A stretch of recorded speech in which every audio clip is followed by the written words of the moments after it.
Praise the Lord. இன்றைய ஜீவப்பம் ரோமர் 16ஆம் அதிகாரம் 5ஆம் வசனம் முதல் 16ஆம் வசனம் வரை. அவர்களுடைய வீட்டிலே கூடி வருகிற சபையும் வாழ்த்துங்கள். அகாயாவிலே கிறிஸ்துவுக்கு முதற் பலனாகிய என் பிரியமான எப்பனேத்தை வாழ்த்துங்கள். எங்களுக்காக மிகவும் பிரயாசப்பட்ட மரியாளை வாழ்த்துங்கள்.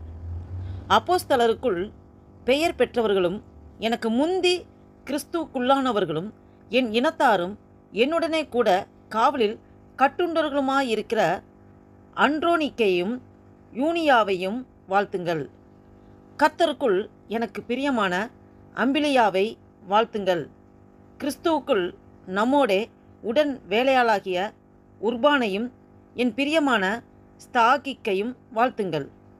கிறிஸ்துவுக்குள் உத்தமனாகிய அபெல்லேயையும் வாழ்த்துங்கள். அரிஸ்தோபூலுவின் வீட்டாரை வாழ்த்துங்கள். என் இனத்தானாகிய ஏரோதியோனையும் வாழ்த்துங்கள். நர்கிசுவின் வீட்டில் கர்த்தருக்குட்பட்டவர்களை வாழ்த்துங்கள். கர்த்தருக்குள் பிரயாசப்படுகிற திரிபேனாலையும் திரிபோசாலையும் வாழ்த்துங்கள். கர்த்தருக்குள் மிகவும் பிரயாசப்பட்ட பிரியமான பெர்சியாலை வாழ்த்துங்கள்.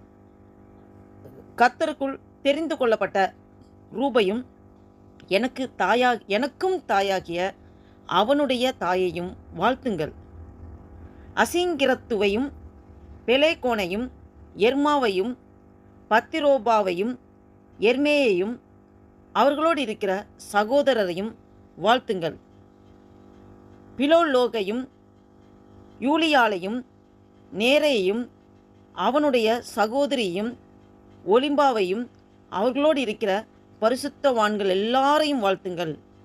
ஒருவரை ஒருவர் பரிசுத்த முத்தத்தோடு வாழ்த்துங்கள். கிறிஸ்துவின் சபையார் உங்களை வாழ்த்துகிறார்கள். ஆமென். அல்லேலூயா, அல்லேலூயா. இதை கேட்டுக்கொண்டிருக்கிற அன்பு தேவ பிள்ளைகளே, பாருங்க, இந்த வசனம் 5ஆம் வசனம் ஆரம்பிக்கும் போது ஒன்று நாம் பார்க்கிறோம்.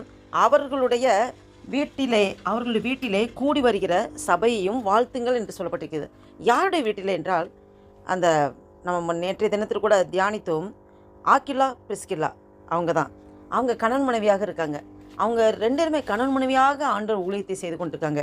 அப்போ அவர்களுடைய வீட்டிலே கூடி வருகிற சபையும் வாழ்த்துங்கள் என்று சொல்லப்பட்டிருக்கு. பாருங்கள், கிறிஸ்துவுக்குள் உள்ளவர்களை வாழ்த்து சொல்லி சொல்லப்பட்டிருக்கிறது. ஆண்டவர் ஊழியத்தை செய்கிறவர்கள் வாழ்த்து சொல்லி சொல்லப்பட்டிருக்கிறது.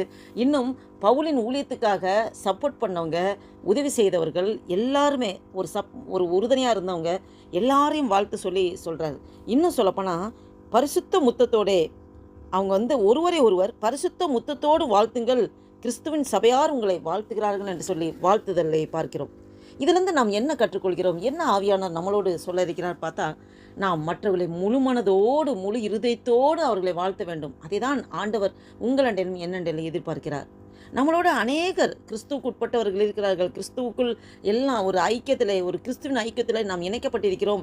நாம் பல தரப்பட்டவர்களை பார்க்கிறோம், பலவிதமானவர்களை எல்லாம் நம்மளோடு கூட பழகிறவர்கள். வேலை ஸ்தலத்தில், இன்னும் சொல்லப்போனால் நம்மளுடைய ஆலயத்தில், ஊழியத்து பாதையிலே எத்தனையோ பேர் கிறிஸ்துவுக்குட்பட்டவர்களை நாம் பார்க்கிறோம். மனதார இருதயத்தின் ஆழத்திலிருந்து வாழ்த்த வேண்டும். அந்த வாழ்த்துதல் அவங்களுக்கு உண்மையாலுமே அது பெரிய ஆசீர்வாதமாக இருக்கும்.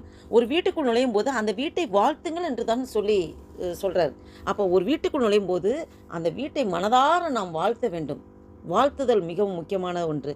நாம் மற்றவர்களுக்கு ஒரு நற்காரியங்களை சொல்லி அவர்களை ஆசீர்வதித்து வாழ்த்துவது கிறிஸ்துவை நாம் வெளிப்படுத்துவதாக அர்த்தம். பாருங்கள், இதை கேட்டுக்கொண்டிருக்கிற அன்பு தேவ பிள்ளைகளே, இப்போது கூட இந்த 2025ஆம் வருஷத்தின் அக்டோபர் மாதத்தின் 10ஆம் தேதியின் கடைசி நாளைக்குள் நம்மளை நடத்தி கொண்டு வந்திருக்கிறார். அல்லேலூயா. 10 மாதங்கள் கிருபையாய் நம்மளை நடத்தி கொண்டிருக்கிறார். இது விசேஷமாக சொல்லப்போனால் இந்த அக்டோபர் மாதம் முழுவதும் நம்மளுடைய தேவைகள் எல்லாம் சந்தித்து, நம்மளுடைய இடபாடுகள், வேதனைகள், கஷ்டங்கள் எல்லாத்திலிருந்து ஆறுதலும் தேடுதலையும் கொடுத்து நம்மளை இந்த மட்டும் பாதுகாத்து நடத்தி வந்து இந்த கடைசி மாதத்தின் கடைசி நாளைக்குள் நடத்தி கொண்டு வந்திருக்கிறாரே. ஆண்டவருக்கு நன்றி செலுத்துவோமா? நன்றி செலுத்துவோம். இதுவரை நடத்தி வந்ததுக்கு நான் எம்மாத்திரம் ஆண்டவரே என்று சொல்லி ஆண்டவர் நோக்கி பார்ப்போமா? அன்பும் இரக்கம் நிறைந்த பரம தகப்பனையும் நன்றியோடு துதிக்கிறோம் ஐயா. துதிகள் மத்தியில் வாசம் செய்கிற தேவனையும் நன்றியோடு துதிக்கிறோம். அல்பா ஒமேகாமானவரை துதிக்கிறோம். சர்வ சிருஷ்டிகரே வியாபிகரே உம்மை துதிக்கிறோம். அல்லேலூயா. பரலோகத்திருங்கள் பரம பிதாவை உம்மை துதிக்கிறோம், போற்றுகிறோம், வாழ்த்துகிறோம், வணங்குகிறோம் ஆண்டவரே. நன்றி தகப்பனே, நன்றி தகப்பனே, நன்றி தகப்பனே. அப்பா ஸ்தோத்திர கர்த்தாவே, ஸ்தோத்திரம் ஆண்டவரே. வாசித்த வேத வசனத்தின்படி ஆண்டவரே அப்பா கிறிஸ்துவுக்கு உட்பட்டவர்கள் எல்லாரையும் வாழ்த்து சொல்லி, இன்னும் ஊழிய பாதையில் இருக்கவங்களை வாழ்த்து சொல்லி, இன்னும் ஆண்டவரே அப்பா ஸ்தோத்திர கர்த்தாவே, கர்த்தருக்காக பிரயாசப்பட்டு ஊழியம் செய்கிறவர்கள், உதவி செய்கிறவர்கள் எல்லாரையும் வாழ்த்து சொல்லி அப்போஸ்தலனாகிய பவுல் ரோமருக்கு எழுதின நிருபத்திலே கடைசியாக அந்த நிருபத்தை முடிப்பதற்கு முன்பு எல்லாருக்கும் மனதார நினைத்து நினைத்து நன்றியோடு வாழ்த்துதல் சொல்கிறார்கள். ஆண்டவரே, நாங்களும் ஆண்டவரே மற்றவர்கள் என்ன உதவி செய்தாலும் அந்த உதவியை மறக்காமல் அவர்களுக்கு வாழ்த்து சொல்கிற ஒரு மனப்பான்மை ஆண்டவரே, இருதயத்தின் ஆழத்திலிருந்து உண்மையாய் அவர்களை ஆசீர்வதித்து வாழ்த்துகிற ஒரு மனநிலை எங்களுக்கு தருகிறதுக்காக ஸ்தோத்திரம் ஆண்டவரே. நன்றி அப்பா, நன்றி தகப்பனே, நன்றி தகப்பனே. ஆண்டவரே அப்பா, எங்களை இதுவரைக்கும் நீங்கள் நடத்தி வருவதற்கு நாங்கள் எம்மாத்திரம் ஆண்டவரே, எம்மாத்திரம்ப்பா. ஆண்டவரே அப்பா ஸ்தோத்திர கர்த்தாவே, தாயின் கர்ப்பத்தில் உருவாகும் முன்னே எங்களை முன் குறித்து அழைத்து வேர் பிரித்து உம்முடைய பிள்ளையாய் மாற்றி ஆண்டவரே இத்தனை வருடங்கள் கண்ணி கருமணி போல எங்களை நடத்தி கொண்டு வந்திருக்கிறீரே. விசேஷமாக ஆண்டவரே இந்த அக்டோபர் மாதத்தின் கடைசி நாளைக்குள் எங்களை நடத்தி கொண்டு வந்திருக்கிற நன்றி அப்பா. இந்த புதிய மாதத்தில் உம்முடைய புதிய கிருபை தந்து ஆசீர்வதிக்க ஸ்தோத்திரம் ஆண்டவரே அப்பா. ஸ்தோத்திர கர்த்தாவே, ஸ்தோத்திரம் ஆண்டவரே. ஹல்லேலூயா, ஹல்லேலூயா, ஹல்லேலூயா. ஆசீர்வதிங்க, பலப்படுத்துங்க, பாதுகாத்துக் கொள்ளுங்க. எல்லா தீங்குக்கு விலக்கி பாதுகாத்து ரசிக்கிறதுக்காக ஸ்தோத்திரம் ஆண்டவரே. நன்றி தகப்பனே, நன்றி தகப்பனே, நன்றி தகப்பனே. ஆசீர்வதிங்க, பலப்படுத்துங்க, மீதியா முழுதும் பொறுப்படுத்திக் கொள்ளுங்கப்பா. இந்த புதிய நாளில் ஆண்டவரே இந்த 2025 வருஷத்தின் அக்டோபர் மாதத்தின் 36ஆம் தேதியை காண கிருபை சேர்த்தவனே, காலைதோறும் உடைய கிருபைகள் புதிதாக இருக்கிறது என்று சொல்லியிருக்கிற ஆண்டவரே. உடைய புதிய கிருபை தருகிறதுக்காக ஸ்தோத்திரம், ஸ்தோத்திரம் ஆண்டவரே. இந்த நாள் முழுவதும் நீங்கள் பாதுகாத்துக் கொள்கிற கிருபைக்காக நன்றி செலுத்துகிறோம் ஆண்டவரே. இந்த நாளைக்கு விரோதமாக, இந்த ஜபத்திற்கு விரோதமாக, எங்கள் ஒவ்வொரு விரோதமாக செயல்படுகிற எல்லா சத்திரவின் கிரிகளை இயேசு கிறிஸ்துவின் வல்லமையுள்ள நாமத்தினாலே கடிந்து துரத்தை அப்புறப்படுத்துகிறேன். அல்லேலூயா. நாமம் ஒன்றே மகிமைப்படட்டும். அல்லேலூயா. ஆசீர்வதிங்க, பலப்படுத்துங்க. இயேசு கிறிஸ்துவின் நாமத்தினால் ஜெபிக்கிறோம் ஜீவனுள்ள எங்கள் நல்ல பிதாவே. ஆமேன், ஆமேன்.